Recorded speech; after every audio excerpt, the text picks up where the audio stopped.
This is the DallasCowboys.com Draft Show. Your war room for insider news and draft analysis from deep within the confines of Cowboys headquarters at the Star in Frisco. The Dallas Cowboys select T.D. Lamb, wide receiver. Oh, they took him! Now, your host, Kyle Yeomans. We are closing in on 48 hours till the NFL draft as we are just 2 days away, and we are the DallasCowboys.com Draft Show, continuing our 2021 countdown to the draft, and then also our mock draft as we head into the second round where the Jaguars, a.k.a. Dane Brugler, are on the clock. And we've got Dane Brugler, we've got Bryan Broaddus, Kevin K.T. Turner, I'm Kyle Yeomans, Chris Beam in the back as always. And Bryan, it's like Christmas. I mean, now it's the hard part's over. The hard part's in the past. The scouting is done. Now you're just taking a couple extra notes. You're looking at some of these scenarios as what could play out. But the hard part's in the past. Now it's time to have a little bit of fun with the draft coming up over the next couple days. Yeah, it is a lot of fun, but it's not fun to be lied to. You know, that's the problem that these guys are going through right now. And, you know, you've got friends around the league you're talking to, and you're trying to say, hey, what's going on in Atlanta at 4? I can't tell you how many scouts have asked me what's going on with Atlanta at 4 when this thing starts. And, you know, they think that's going to be really the pressure point of this draft. It could go a lot of different directions. I've been told, Atlanta looking at quarterback still, looking at Pitts, open to the possibility of trade. So, yeah, the fun part is, you got your board all together, but now you're worried about trying to figure out what the guy in front of you and what the guy behind you is going to do on that draft night. Atlanta's really the fork in the road, right? Right. If Trey Lance is still on the board and they go Trey Lance, the draft goes this way. If Trey Lance goes 3 or they decide not to take a quarterback, say they take Kyle Pitts, the draft goes this way. And so that domino effect's really interesting because, 3 is obviously a point in the draft where we're still haggling over what's it going to be, but we know it's going to be a quarterback. Mm-hmm. We think very likely it's going to be either Mac Jones or Trey Lance. 4, there's a lot more, different. What happens at 4 will really set the rest of the top 10 into motion with how it's going to play out. So, very, very interested in that 4th pick. That's, I go back and forth. One day it's like Kyle Pitts, it's going to be the tight end, and then the next day it's like, well, they can't pass on Trey Lance if he's there, and you go back and forth in your mind. And these are the same conversations that NFL teams are having right now. And will Cincinnati take offensive lineman? Will they take pass catcher? I really enjoyed listening to yesterday's draft show, and you guys mocked the trade. I know, Kyle, you're going to run through it in a minute, but we mocked the trade with the Patriots moving up. But you just get that feeling that we should all be holding on to our butts on Thursday because there's probably going to be movement from all over the place. And that's really exciting when you go into it kind of not knowing what to expect. It's extremely exciting. And as to the difference of last year where we went into the first round and we thought collectively that because it was a virtual draft, there wasn't going to be as many trades and there wasn't going to be a ton of movement. And really there wasn't in the first round. Then whenever you got to the back half of the day 2 and then early day 3, we started really kind of seeing the snowball effect of some of those trades happening. But you're right. Maybe there is a lot of movement. The Patriots could move up. The Lions can move back. You talk about the Chargers wanting to move up. The Cowboys could move back. Who knows? I mean, there's so many different ways that you could go about the shifting and the motion of this draft. It makes things really intriguing whenever it gets to Thursday afternoon, Thursday evening. Things could even happen beforehand. Let's take a look at what KT just alluded to, the picks that we made in yesterday's show. If you haven't listened to it, go on YouTube. You can go on DallasCowboys.com, or you can find us on iTunes and listen to the first round mock draft. There's the first 9 picks. Trevor Lawrence was off the board first, and then San Francisco went with Trey Lance at number 3. Kyle Pitts was then off the board with Atlanta at 4. I think that's pretty likely, Dane, whenever you talk about the way those 3rd and 4th overall picks could potentially go, because if Trey Lance is there for Atlanta, he may be the selection, but anybody outside of that, it might be a bit of a stretch. New England goes up from 15, trades their 2nd round pick and a 2022 second-round pick to go get Justin Fields at pick number 7. Mac Jones goes 8 to Carolina, and then Micah Parsons 9 for Denver. So the Cowboys had their pick of corners at 10. Let's take a look at 10 through 20. Dallas picked Patrick Surtain, the second out of Alabama, the cornerback that we've thought about so far. Jalen Waddle went to the Eagles, Rashawn Slater to the Giants, and then further down, a couple more highlights. Arizona picked up J.C. Horn. Jamin Davis, who we thought, Bryan, I mean, I know you're really high on Jamin Davis. I didn't know if 17 was rich for him. Is that something that's likely to happen, as the Raiders were mocked to have Jamin Davis at 17? Yeah, I'll tell you what, guys, the more I talk to people about what's going to happen, say, after like 14 in this draft, there's going to be chaos. There is going to be a lot of chaos because what happens, we don't have a traditional board here. And when you have all these quarterbacks, a couple of offensive linemen, you don't have any defensive tackles. This is not a board that we've seen in the past. And so how these teams pick, I've had guys tell me, hey, there's going to be several of those wow picks. The Vegas Raiders right there with Jamin Davis, really good player. Thought all along he could be a first-round player. But, you know, the one thing we know about John Gruden and Mike Mayock, they do like big school guys. Alabama, Clemson kind of seems to be their sweet spot on picking players. But Jamin Davis at 17, again, that could be one of those wow picks that all the scouts are talking about could potentially happen in this draft. We had Bucky Brooks select both the Chargers and the Vegas Raiders picks, and of course he's really plugged in on that West Coast, and so he took Elijah Vera Tucker with the Chargers. He felt really confident about that pick. He did the same thing with Las Vegas at 17. Here's the final picks, 21 through what would be 30 on the board of the draft show mock draft. Rashad Bateman started things off in the 20s with Chicago. Chicago tried to move up, didn't have any success. Christian Barmore, Cowboys target potentially, goes to Jacksonville at 25. You've got Greg Newsome going to New Orleans. That's a guy who I know the Cowboys would have liked to maybe fall, but they did get their cornerback up at the 10th overall pick. And then to round out the first round of our mock draft, the Bills selecting Najee Harris. You've got Nick Bolton, the Frisco, Texas product, going to Baltimore. And then Tampa Bay, who tried to trade with the Cowboys and get Dallas to move back up into the first round and take KT's pick away. That didn't go successfully for Tampa Bay, so they took Alex Leatherwood. Then you can see how we're going to start things off. Dane will go first, Bryan second, I will be third, and then KT will round out the first round of picks in the second round. So Dave Brugler, the Jacksonville Jaguars, who have 2 first-round picks, are on the clock. Let's get started with pick number 33 overall. So you guys left me some good players here. And that's usually the case, right? When you flip the page to round 2, you kind of reset the board, see who's available. If we want an offensive weapon, we could go Kadarius Toney. If we want to go on defense, add a pass rusher, Jason Oweh is there.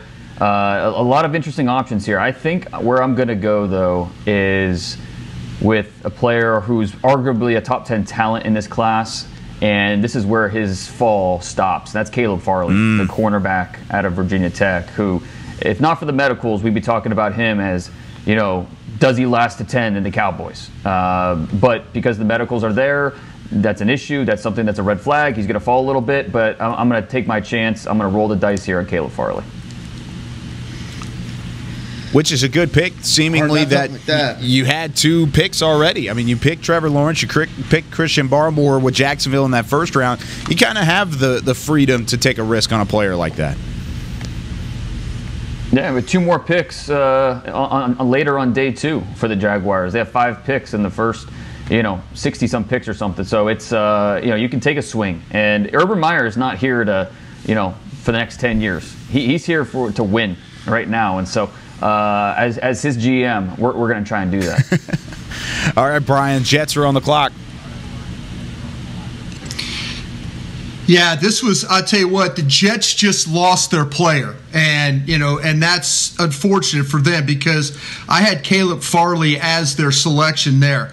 But Dane mentioned somebody there, and if you look at the Jets and what they talk about with some team needs, I think they need some more explosiveness on the outside. So Kadarius Toney, the wide receiver from Florida, I think that would be a great pick right there. You start to talk about how to help a young quarterback, how to score more points.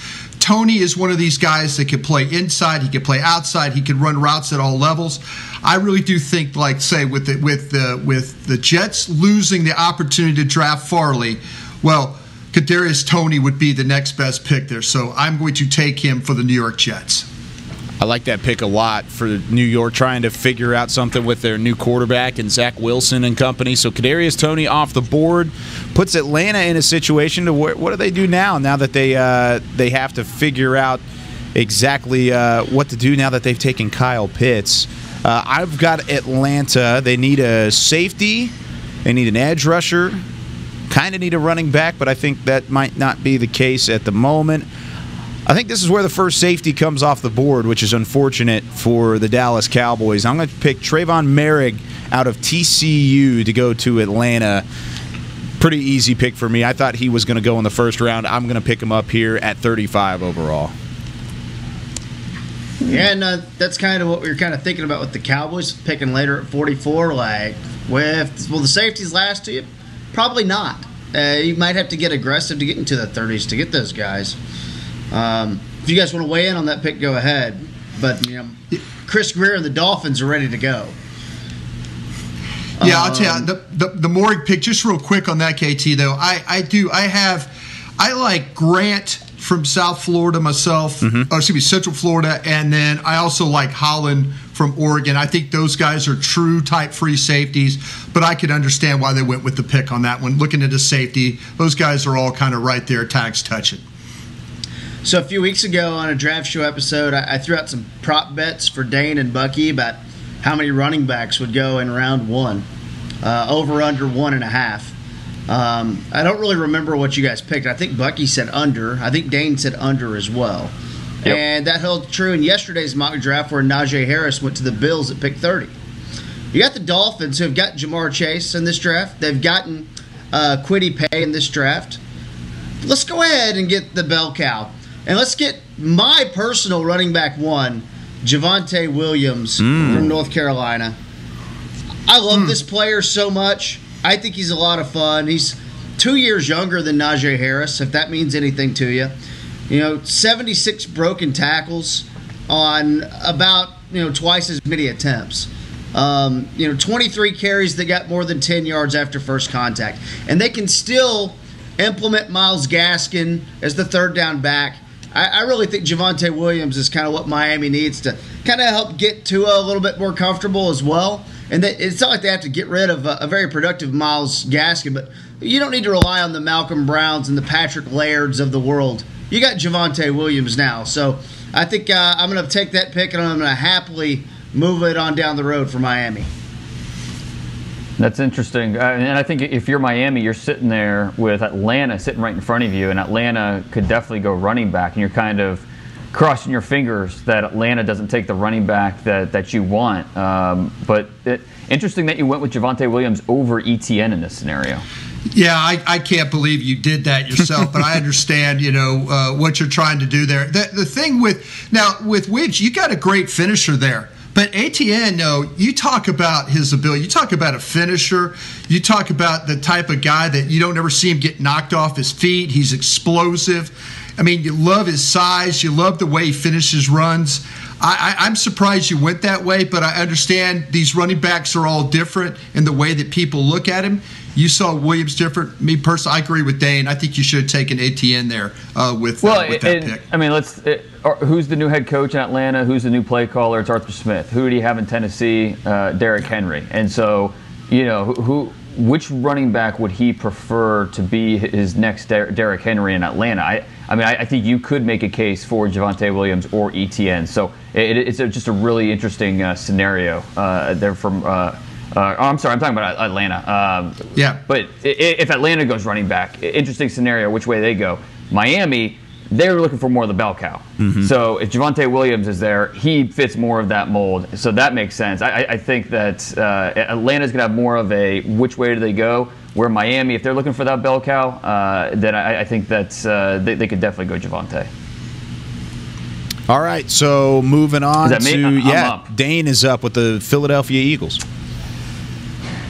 Okay, so looking at this pick, we went wide receiver in the first round, Here in the second, there's really 3 different ways I could see this going for the Eagles. We know Howie Roseman and that brain trust. They look at the offensive line, the defensive line. They want to build in the trenches. Jason Oweh from Penn State makes a lot of sense here. They love to add pass rushers. Offensive line, you look at Jason Kelsey getting older at center. Creed Humphreys sitting right there. They could get their center of the future. They also want to get better at corner. And you've got a player like Asante Samuel Jr. Who could step in and be a big part of that rebuild on defense as they get better in the secondary. So 3 really good options with whichever way they go here. I'm going to go with Jason Oweh just because I think he's the highest graded player at this point. He's explosive off the edge. In the second round, I think he's a steal. This is a first-round player, a first-round talent who the Eagles are able to get this far down. And they're able to groom him to be the pass rusher of the future for that defense. Man, I hate the Eagles draft so far. They took Jalen Waddle in the first round, and now they get Jason Oweh in the second round. That makes me not very happy as a Cowboys fan, just how good they've been, Bryan. Explosiveness. All right, Bryan's on the clock. Cincinnati Bengals. Wait, real quick. Who would win in a race? Jason Oweh or Jalen Waddle? That's actually pretty close, a legit question because. Yeah, exactly. We didn't get an official 40 time on Jalen Waddle, but Jason Oweh ran a 4.36. So that's kind of fascinating. That's unbelievable. Yeah, I mean that the thing about with Oweh though is, you do worry about the production, and you do worry about, the lack of production with him, and so that to me, if you're, the Eagles have taken some big swings too at some of these defensive ends and stuff like in the past. They've hit on a couple of them, but I'm interested to see. Like I say, he's the one player that I'm probably the most nervous about if I were to have to draft him. I would be nervous about that pick. But the traits, the measurables, all that stuff is there. I just worry about the production for the player. Bryan, you are up with the Cincinnati Bengals on the clock. Yeah, the Cincinnati Bengals are going to they're going to help their interior. They're going to continue to try and build with their offensive line. And I think that they're going to, and what the Bengals want to do is develop a line that's got some power to it, that's got some physicality to it. I think this is where the Bengals take Jalen Mayfield, the guard from Michigan. Is a big body guy. He played tackle at Michigan. When you watch him play, especially down in the red zone on the goal line, stuff like that, you see him get push. You see him get movement. But also, too, you want to find ways to protect the middle of the pocket there. I think Jalen Mayfield could do just that for the Cincinnati Bengals. Line up, keep the depth of the pocket right, give your quarterback an opportunity to step up and make some throws there. So I like the pick there for Cincinnati. Yeah, in this scenario, they picked Sewell yesterday in round 1 and then Mayfield. Basically, just kind of sending out the alarm. We're not going to get our quarterback hurt again. Right. So, we're going to take care of him first. And John Ross, rarely healthy. Tyler Boyd, and they have T. Higgins. I don't think they have John Ross anymore. But Tyler Boyd and T. Higgins are very good players. And they do rely on Alden Tate a little bit, and I know he's kind of a punchline, but he's been a really good red zone option for them. So that they do have some decent options already, and they're not forced to go pass catcher. But it'll be interesting how they handle that. They do have to get the offensive line squared away, but I could totally see them going with the pass catcher in one of those first 2 picks. I think the way Broadus attacked it is I think how they're going to go with a guard in round 2. I'd be very surprised if they don't take Jamar Chase in round 1. Very, very, very surprised. And then in the second round, that's where they really address the offensive line with a guy like Jalen Mayfield, who you can step in, play guard. Maybe he's outside at tackle in year 2. We'll have to see. But I think that makes a lot of sense for them in round 2. Why do you say you feel like there's some confidence there with Jamar Chase instead of Penei Sewell? Have you heard anything specific on maybe the way that they're leaning? Yeah, I mean, I just based off of what other teams think that they're going to do, they think it's going to be Jamar Chase, and you look at what they did bringing in Riley Reif. They think Jonah Williams is their left tackle. They've got the tackle set for this season, and they need to get better on the interior, and that's what they'll do in rounds 2, 3, or 4. But in round 1, they want to get better downfield. You figure there's over 100 targets they have to replace from A.J. Green. And Jamar Chase, that could be give them that downfield weapon that they were lacking in a big way last year. They didn't have a downfield passing game, and with Joe Burrow and Jamar Chase, you think you can recapture that with what they had at LSU. So after the first 2 picks, the only other pick the pick that I probably feel the most confident about at this point is Jamar Chase at 5. If there is such a thing as feeling confident about picks in the NFL draft. Yeah. So. Pretty much lock in Penei Sewell at 5. Wow. I like it. Okay, so I'm going to make one more pick. Yeah, I don't real quick. I don't think Dane's wrong there. Again, talking to some people within the Cincinnati organization, they really like Penei Sewell a lot. And a lot of the media people are talking about the Chase connection there. He is wide receiver 1 on a lot of boards. But I think the Bengals, they've chased this offensive line stuff a lot over the years, and so Chase might make a lot of sense there, but I think guys I've talked to say it's going to be Sewell. Yeah. See, and I was being facetious. The guys I've talked to said it was Chase, so it's really interesting. Wow. Yeah. Goodness gracious. Back and forth, that'll go. I mean, we talk about the crossroads that's at 4. I mean, the 3rd, 4th, and 5th pick are going to decide a lot on how this draft is going to end up going because there are crossroads at each one of those. My final pick before we take our first break, the Panthers at 39, really in need of some left tackle help. They drafted Mac Jones in the first round of this mock draft, so I think they're going to try and protect him. Samuel Cosmi out of Texas is still on the board. I could have gone maybe defense here. I really like Asante Samuel Jr. for that fit, but I'm going to go with Samuel Cosmi potentially to replace, who's their left tackle? Greg Little, I believe, is still their left tackle in Carolina. I think he's going to be the next man up at left tackle. So Carolina selects Samuel Cosmi, the offensive tackle out of Texas. Okay, let's take our first break. When we come back, the Broncos are on the clock. Then it's the Lions, Giants, 49ers, and then the Dallas Cowboys select at 44 when we return in our second round mock draft on the Draft Show.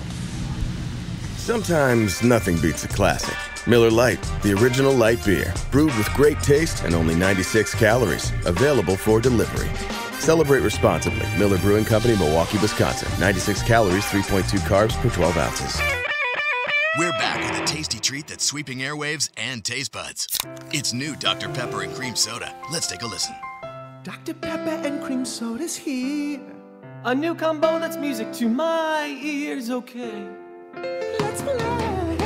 Cream Soda and Dr. Pepper time. Pour it in a glass of ice. Ah, music to my ears and mouth. New Dr. Pepper and Cream Soda. A delicious duet.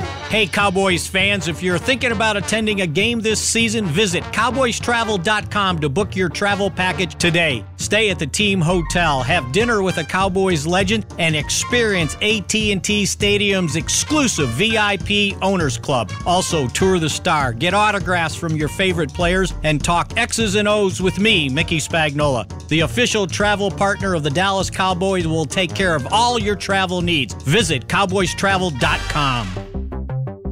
There's nothing as unique as our eyes, which is why Essilor pioneers ways to make lenses as unique as you.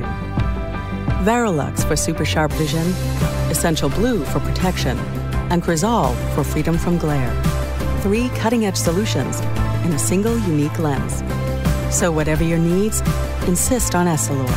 Visit your local Essilor experts and find the perfect lens for you. See more, do more, Essilor. Sometimes nothing beats a classic. Miller Lite, the original light beer, brewed with great taste and only 96 calories, available for delivery. Celebrate responsibly. Miller Brewing Company, Milwaukee, Wisconsin. 96 calories, 3.2 carbs per 12 ounces. This is the DallasCowboys.com Draft Show. 2 days away from the NFL draft, and we are just a little bit into our second round mock draft here on the Draft Show. And KT and the Denver Broncos are on the clock at pick number 40. KT, take it away. Yeah, and the Broncos took Micah Parsons at pick 9, and the last two picks off the board were offensive linemen Jalen Mayfield and Samuel Cosme, and the Broncos front office is jumping for joy because they're going to get to take Liam Eichenberg, the tackle from Notre Dame, who they wanted all along. They had him graded higher than Cosme and Mayfield. And also... Yeah, right. No, it's true. That's what they're saying. That's at least what they're telling Denver media. It is criminal for them to not take a quarterback at some point, but if you're not getting one of the top 5 guys, I got to be honest, I'm really not burning a day 2 pick on one of these other guys. So, maybe you can talk me into the Stanford kid, but the Broncos are going to have to figure this out with Drew Lock, because if they don't find a way to get one of those top 5 guys on night 1, yeah, they're kind of screwed. That's a good way to put it. Yeah, I tell you what, I like Eichenberg there. I really, really do. I mean, I'll tell you what, Notre Dame has done a great job of putting offensive linemen in the NFL here lately. They do, they're the way they play, the physicality which they play. There was a time where you kind of thought Notre Dame guys might be a little soft. That's not the case anymore with these guys. I mean, their offensive line takes a lot of pride in the physicality which they play with. I think that there's, with Eichenberg, to me, there's some stuff to him with the movement and the athletic ability, and he plays on his feet. You could use him in space. I think there's a lot to like about this particular player. I'm really interested with Eichenberg. It's hard to find tackles in the NFL with under 32.5-inch arms. He came in at 32 3/8. So but when you watch his film, you didn't necessarily think that length was a big issue for him. So I'm really interested to see how he holds up at tackle in the NFL. He would definitely be one of the outliers if he's able to do it. But like I said, on film, it's not something that routinely showed up as a big issue for him. Yeah, let me tell you what, though, guys, and maybe we've talked about this on shows I've been on before. This whole thing with the way the arm length was measured, and it's different from pro day to pro day. We did not have a combine where one scout was measuring all 325 arms. Mm-hmm. That's the consistency you're looking for. You don't know and I always watch guys measure the 40. I always watch guys measure the vertical jump. I watch guys measure the 3-cone stuff. I mean, scouts do things different ways. And if a guy is measuring arms good one day, bad the next, we might be at a little bit of some of these players might be a little bit of the mercy of not having the consistency of arm length from one particular scout. That's fair. It is something to look at whenever you have so many guys and so many pro days, and once again, just kind of the inconsistencies with what is the 2021 NFL scouting season around the NFL. All right, Dane, Detroit on the clock at 41. So we went receiver in the first with Devontae Smith, which is we just don't have many playmakers on our team, so Devontae Smith's going to answer that. Here in the second, I think we could address offensive line, keep the run going. Although you guys have really taken a lot of those options off the table. We could address the defensive line with an Onwuzurike, with a Joe Tryon, a pair of Huskies right there. But I think I'm going to go to the back end of the defense and take, personally, my top-ranked safety, and that's Richie Grant out of UCF. Broadus, I know you said that he was your top-ranked safety as well. This is a team that has been really lacking in safety play, and they've been looking at different safeties for upgrades. So Richie Grant here at pick 41 to Detroit. And everybody supporting the Dallas Cowboys collectively throws a pin at the wall because they were hoping he would fall 3 more spots to 44. But that is not the case, and both of the top safeties are off the board. That's unfortunate. It's okay. It's fine. Now the New York Giants are on the clock. Who are the Giants going to take off the board for the Cowboys now that Dane has done half the job, Bryan? Well, I think this is where what's interesting about the New York Giants is, and talking to my Giant sources, wide receiver, defensive end was 2 spots, and they they're debating on where do they go with that? I mean, is the wide receiver going to be there for them? Is there going to be a defensive end? I think they go defensive ends on this one. I think they take Joseph Asai, the defensive end from Texas. I think they're going to love the relentless effort, the motor. I mean, he will rush opposite of Leonard Williams. He'll have some success doing that. You know, Dave Gettleman likes, he's a big school guy. I know this is not a Big Ten player, which he tends to kind of gravitate that way, but Joseph Asai, University of Texas defensive end for the New York Giants. Bryan, how close was it, Osai over Trion or Rousseau? Because I think Rousseau's still out there, right? He is. How close was it debating between those pass rushers? Yeah, and, you know, I kind of felt like, though, that to me, I was looking for somebody when you watch the Giants play, it's always about, they always have that one kind of that slippery, slinky kind of defensive end, you know, linear built guy that's able to rush. I didn't see with Rousseau. Trion is a guy I think is right there with him, but I was just looking, like I say, the effort, the motor. Everybody loves this guy as a teammate. You see production with him. You see him chase the football. Trion from Washington's the same way. I just didn't feel with Rousseau that was the type of fit that the Giants need. That's why I went for that, like I say, that slippery defensive end that they play with in their scheme.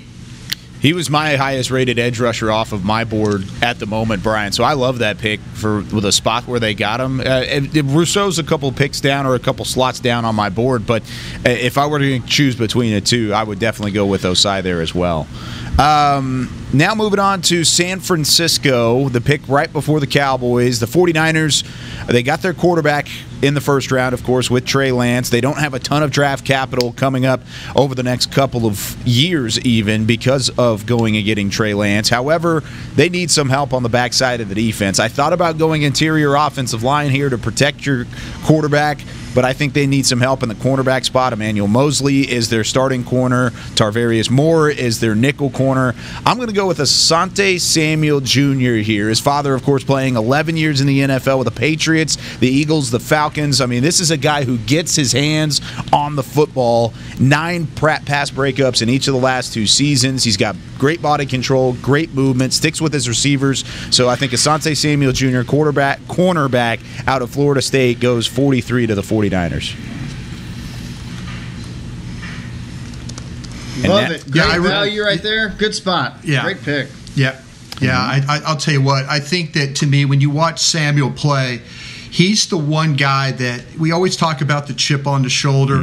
But when you look at him, his skill level is so good. The footwork, the way he's able to adjust, he has a lack of height. There's no question about that.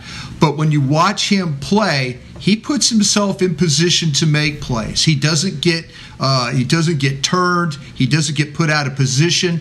You know, he's a guy that can adjust to the route. He's smart. He knows how to read the routes. He can make plays on the ball. Again, all he lacks a little height.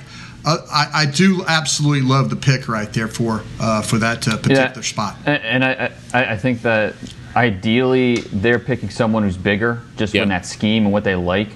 But you look at Jason Verrett, they brought him back in San Francisco, and you can Asante Samuel learn from Verrett and eventually kind of take over that spot at cornerback. So another smaller guy. So I think it would be a fit there potentially for the 49ers.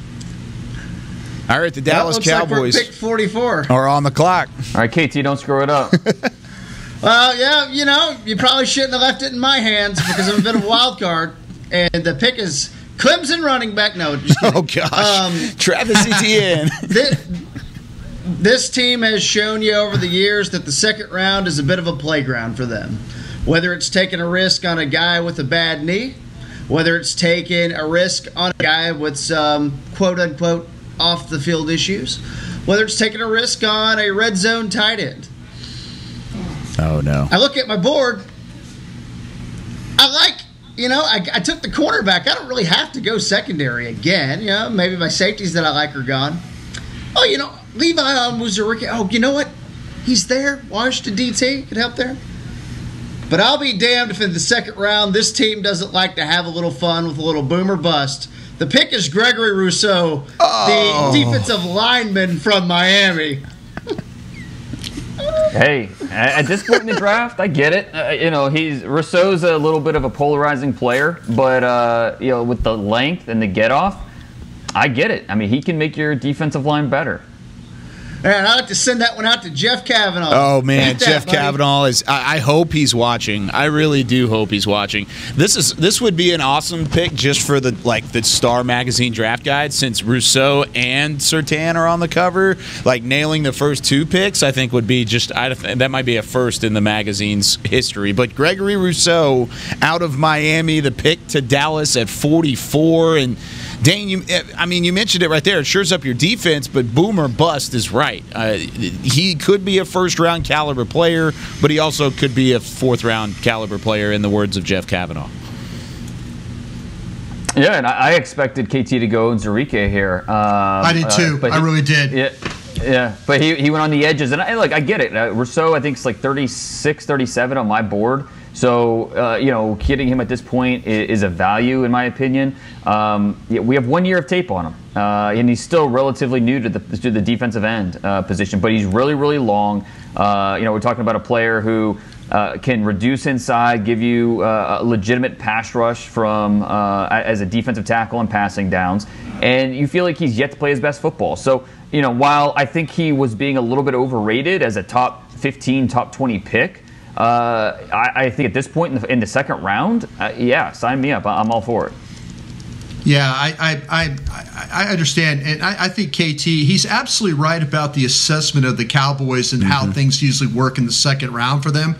But Nzurike should be the pick here. You can't tell me that they think that Tristan Hill and Neville Gallimore are going to anchor that 3 technique or that under tackle. I just can't believe that. And and I'm not blaming KT, but maybe KT's plan is to play Rousseau inside, add some defensive tackle. We've seen that in the past with some of the things. I just with Nzurike on the board, I do have him higher than Rousseau. But again, I understand at that particular point why you did what you did.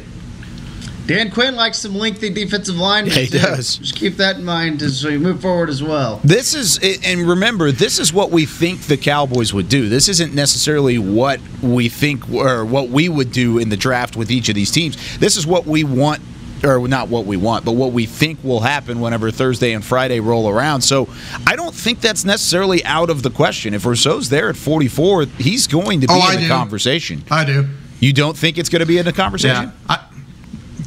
I don't think it's going to be in the conversation there. I think they really do like Nzurike. I really, really do. I mean, they this is the first time that they've, you look at the defensive ends and Randy Gregory, this is the first time that he's been able to have a full training camp, full off season.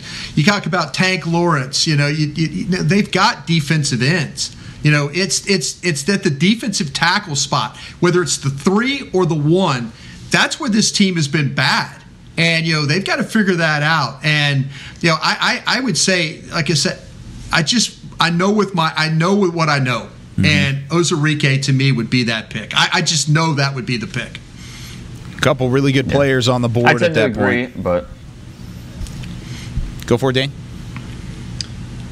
No, I tend to agree with Bryan there. I do think Nzurike would be the pick. It's an interesting spot to be in with some really quality defensive linemen available with Rousseau and Trion and some of those guys. All right, I'm going to move the conversation here to pick 45 and the Jaguars. And I can't believe you're letting Urban Meyer get Travis Etienne here. I don't know that running back's a huge need. James Robinson, had a pretty good rookie year as an undrafted free agent, but Urban Meyer wants to be the fastest team in the league, and Travis Etienne's going to help them do that. So at pick, 45? 45. It's an absolute steal to get him this late. So yeah, the pick's Travis Etienne. So he joins his definitely see them taking running back.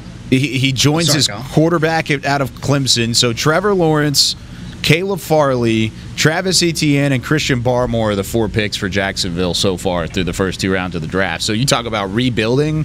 That's a pretty good start, if you ask me, overall. And yeah, you're right. I can't believe that he fell this far, but maybe that's just because we don't necessarily look at a ton of these running backs overall. All right, Bryan, you are on the clock with the Lions after their trade with with New England. Detroit takes the 46th pick. Yeah, I'm looking at the Detroit Lions right now, and to me, this is where the value comes on the board about like the cornerback spot. I just feel like though that there's too many guys on that board that could be taken and they would come in and play well. I think this is where they take Joseph from Kentucky. I think this is where he particularly goes at this spot. I like the fact that I like the length. I like the way that now he transferred from LSU. There's some off the field stuff that that people say, hey, glad he's gone again, kind of a thing.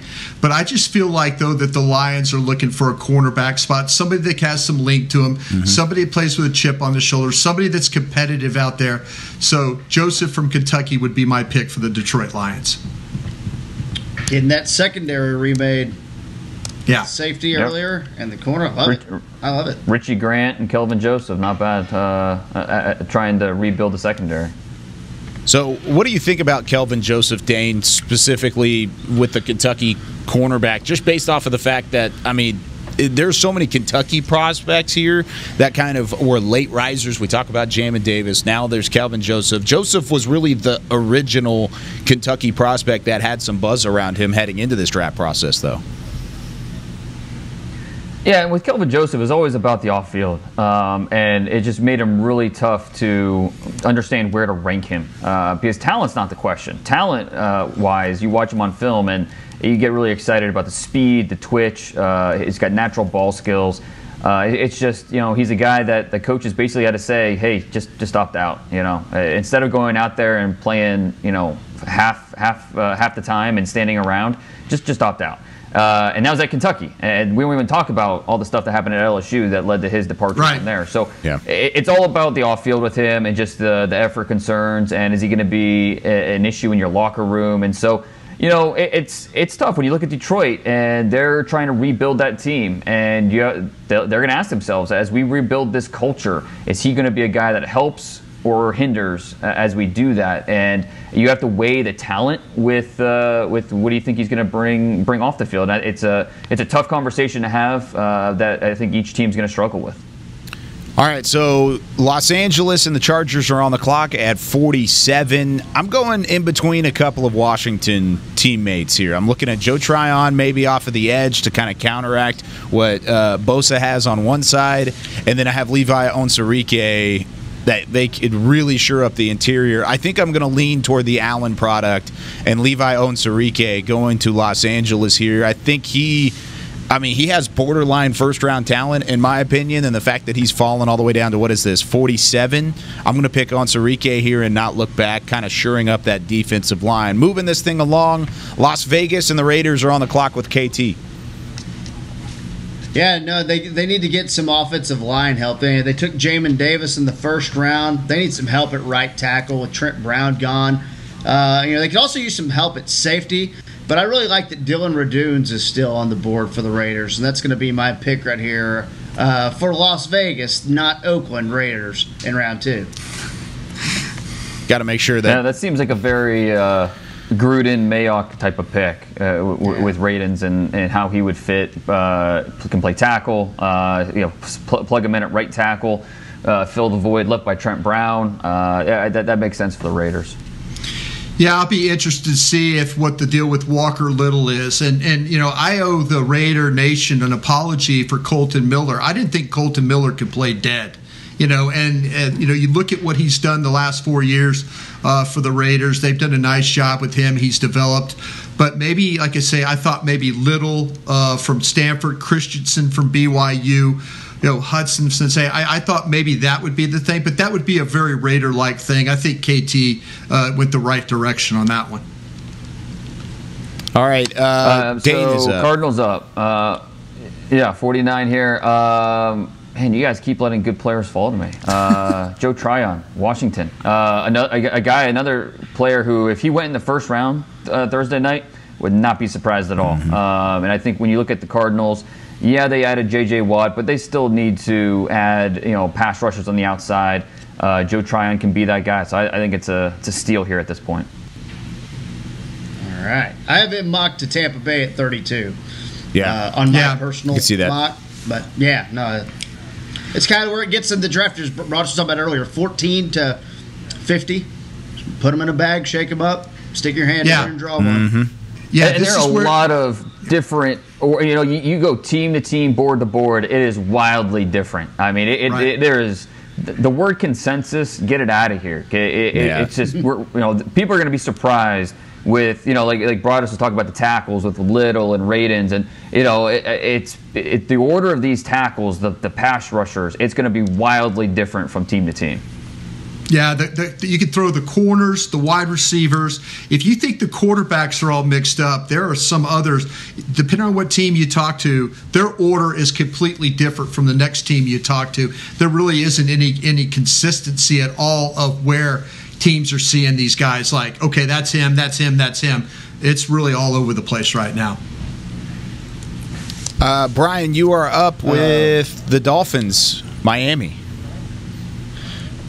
The Miami Dolphins, and I think this is where the Dolphins are looking right now. I think they're looking on defense, and I think they're about to take, not I think because I'm making this pick for them, but they're going to take Jabril Cox off the board at this point. That was going to be my pick at 51. The LSU linebacker, I kind of feel like that people will see him as a really good cover guy. I don't think he played as well last year with LSU. I mean, there were times where he looked like that he was just a poor tackler. There's some poor reactions. But if you look at the coverage stuff, and that's hard for linebackers to do in this league, is to cover. I think Brian Flores gets the best he can out of this LSU kid. Jabril Cox goes to the Miami Dolphins. I'm sitting here at 51 with the Washington football team, and I was pretty locked in on Jabril Cox at that point because they need a linebacker and they need somebody who's going to come downhill and hit. And who would you take in the first round? Oh, wait. You're right. Never mind. I shouldn't be doing that because in the first round they took Jeremiah Owusu-Koramoah. So thank you, Bryan, for not making me look dumb. Yeah, they need something else outside of linebacker since they took Jeremiah Owusu-Koramoah. Go for it. Well, they can play Koramoah at safety. They can play Koramoah at safety. It's true. I mean, there's teams. See, teams are telling me Koramoah is the Simmons guy from Clemson last year. You better figure out where you're going to play him if you draft him. He's that kind of that. We all love Simmons. We all loved everything he did. Linebacker, safety, rush the passer. We all love that stuff. But you better have a plan for Koramoah if you pick him. Oh, now I'm looking at offensive tackle because they really need a left tackle pretty bad, but I don't know if they have time to develop one. Walker Little is my number one offensive tackle on the board at this very moment, but I don't know if they have time to wait on him. Do they? I mean, they really kind of need to win now and protect guys now. I mean, there's Tevin Jenkins is off the board. Liam Eichenberg. Man, there's already been a run. Tell you what, we've got to take a break anyways. We're going to take a break. When we come back, we'll hit the final 12 picks. Well, I don't want to waste time, and we need to take a pick. We're way over time. Let's take a break. When we come back, final 12 picks here on the DallasCowboys.com Draft Show. Smoothie King, we are blending goodness to fuel your greatness. Every blend is crafted to help you achieve your health and fitness goals. Smoothie King uses only whole fruits and organic veggies. You'll never find sugary syrups or artificial flavors, colors, or preservatives. And unlike some other smoothie places, there are 0 grams of added sugar in many of our blends. Smoothie King is proud to be the official smoothie of the Dallas Cowboys. Place your order in the app or online for pickup or delivery. Smoothie King, rule the day. There are many ways to say Miller Lite has more taste and only 1 more calorie than Michelob Ultra. You could say it with your show choir buddies at your high school reunion. Miller Lite is more taste and only 1 more calorie than Michelob Ultra.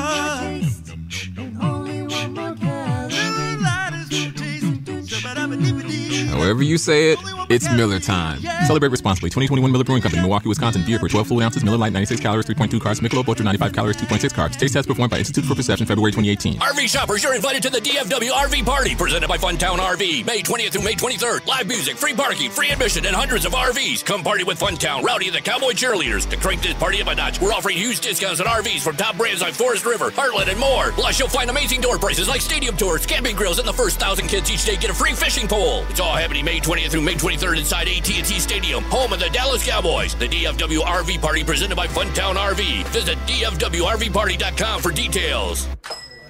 New Dr. Pepper Zero Sugar. You deserve it. I do deserve that.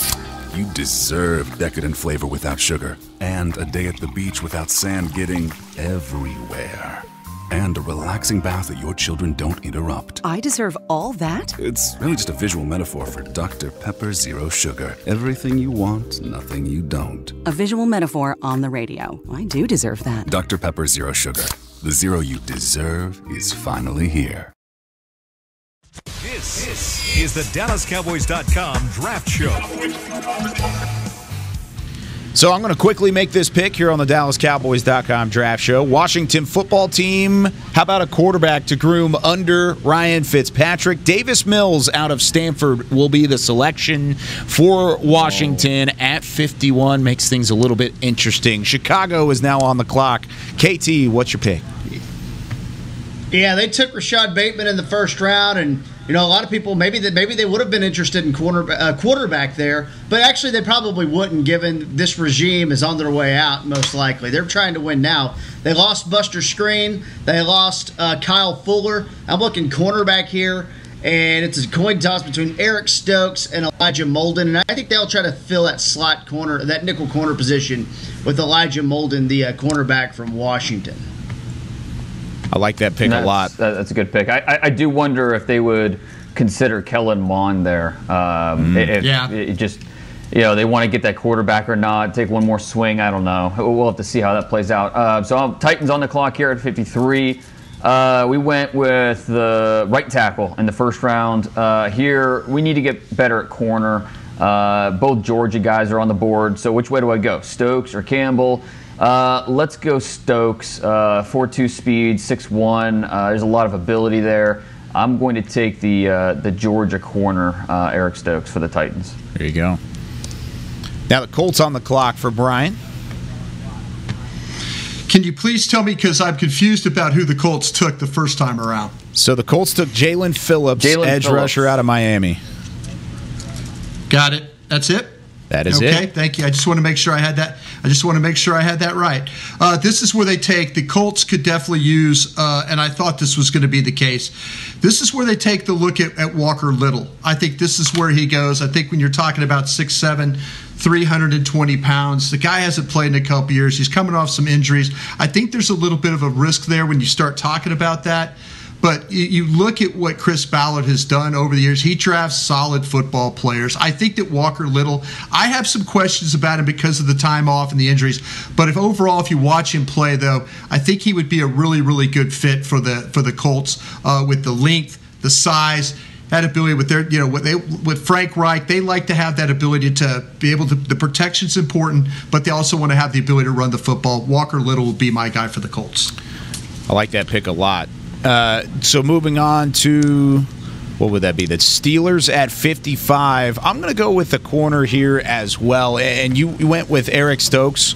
I'm going to pick Tyson Campbell. It was basically whoever you didn't want. I want another guy on the outside. It's 6'1", 193 pounds.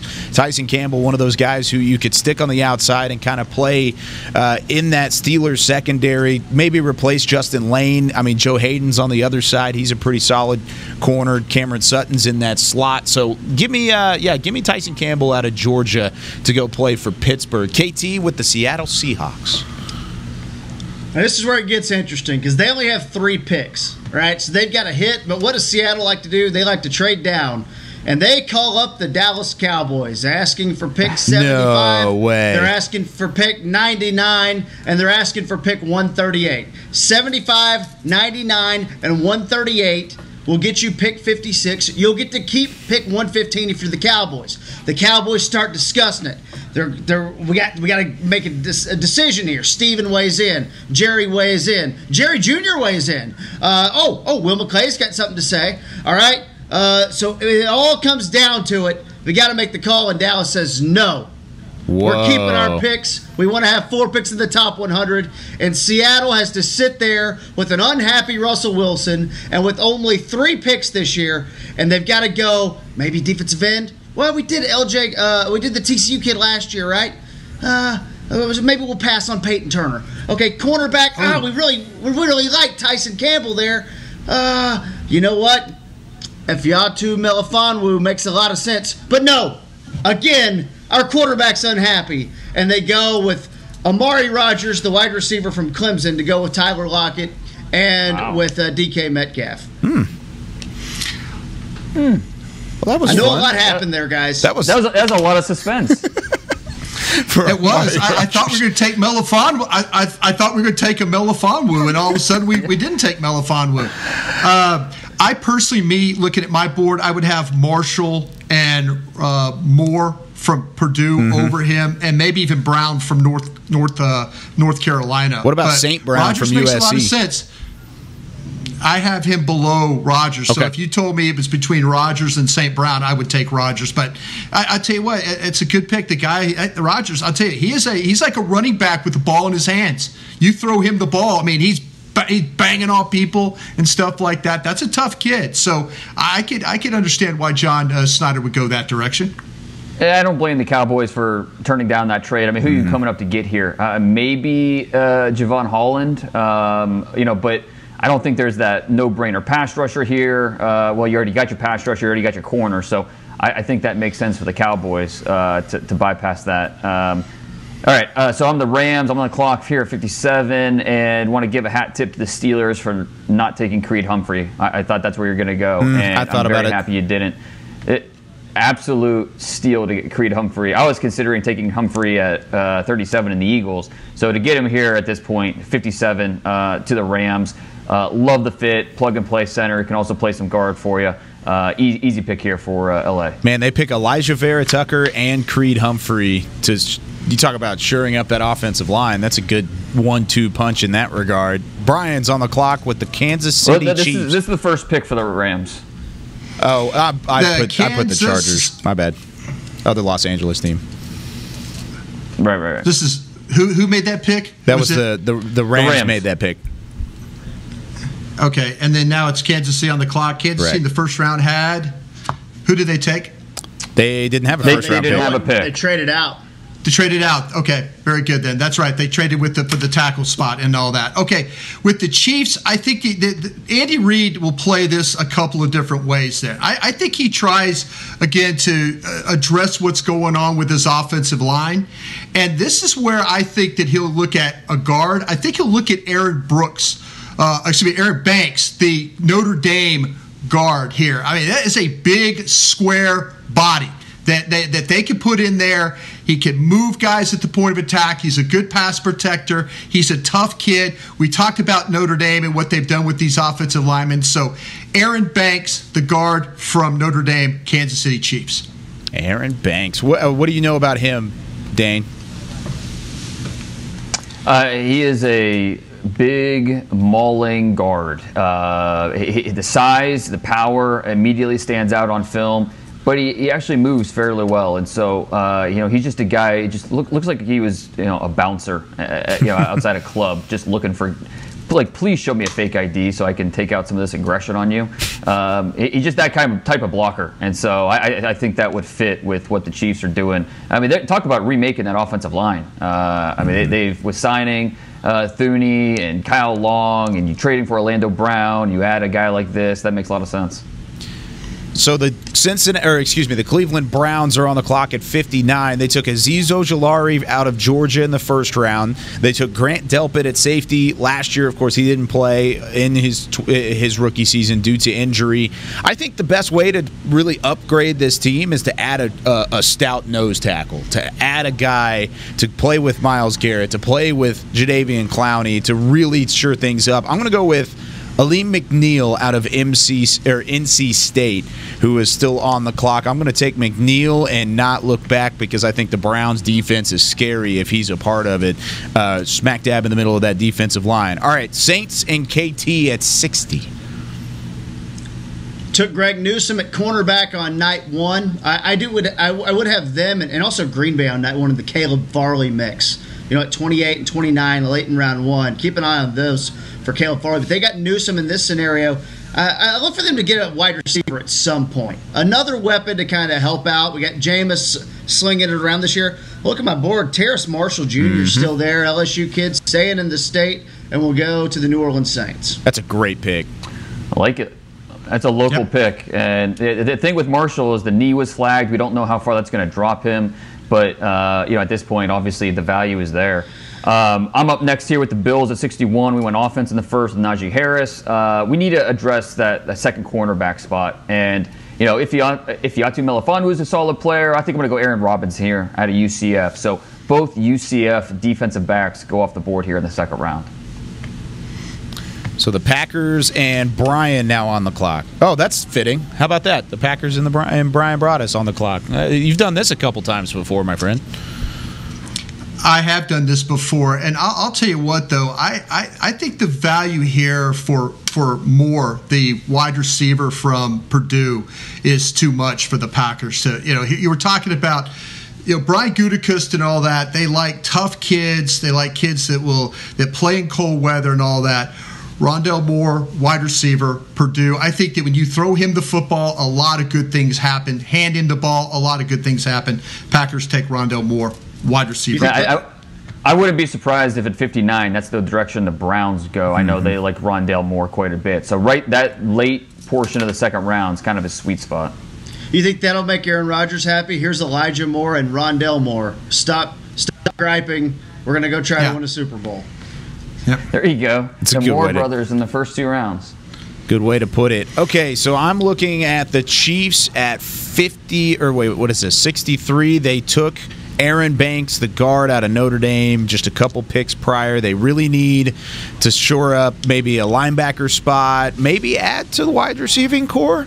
I'm looking at Amon-Ra St. Brown right now as the top player on my board. That just seems like a blinking light to me. Outside of Tyreek Hill, they lost Sammy Watkins. Who else do they really have? McCole Hardman in the slot, but, Amon-Ra St. Brown on the outside would be fun, and they really have DeMarcus Robinson out there for Patrick Mahomes to throw to. I'm going to go ahead and make the pick. St. Brown, he's the top player on my board right now, and I think he could be a good pick there. So KT and the Buccaneers rounding out the second round. Yeah, it's wild for them. Their whole team coming back, so it's very they can kind of do anything they want. We have them there in the first round. Who did they take in the first round? I'm sorry, I had it pulled up. Leatherwood. They took Alex Leatherwood. Mm-hmm. So we're going to look to go to the defensive side of the ball.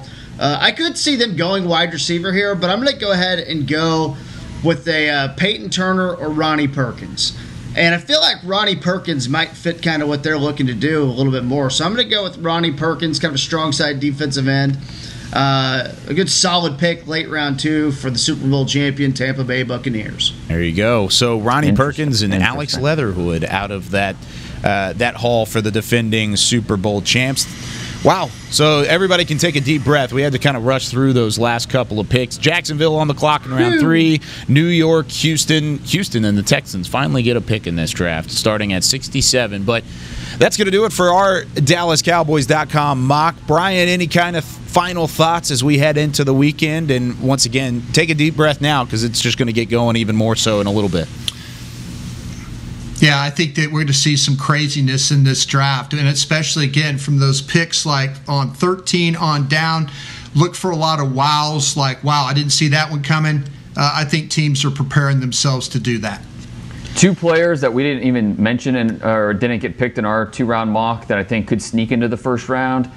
De'Ami Brown, North Carolina, and Peyton Turner, Houston. Would not be shocked if either of those 2 snuck into the first round. So just two other names to keep an eye on. And we've talked so much about pick 10 and pick 44. doing this exercise and looking at the board, look what's left at pick 75 for the Cowboys to choose from. It's a lot. Baron Browning, Peyton Turner, Javon Holland. Maybe if they wanted to go tackle with Brady Christensen or Stone Forsythe or Davion Nixon from Iowa, the safety Jamar Johnson from Indiana. You can go on for days. Tons of good players are going to be left at 75 as well. So make sure that you're listening to the draft show, not only for tomorrow's episode, but Thursday, Friday, and Saturday, as we're going to be live for every pick like we are every single year. Darn right. We got wall-to-wall coverage coming up. Every one of these guys will be a part of the coverage, and we'll have, of course, David Hellman. We'll have Jeff Kavanaugh, who's, of course, rolling over with Gregory Rousseau as the pick at 44 today. But that's going to do it for us here on the DallasCowboys.com draft show. For Chris Beam, for Dane Brugler, Kevin KT Turner, and the great Bryan Broaddus, I'm Kyle Yeoman saying so long. We'll see you tomorrow on the draft show. This has been a production of DallasCowboys.com and the Dallas Cowboys Football Club. How about this, Cowboys? Yeah!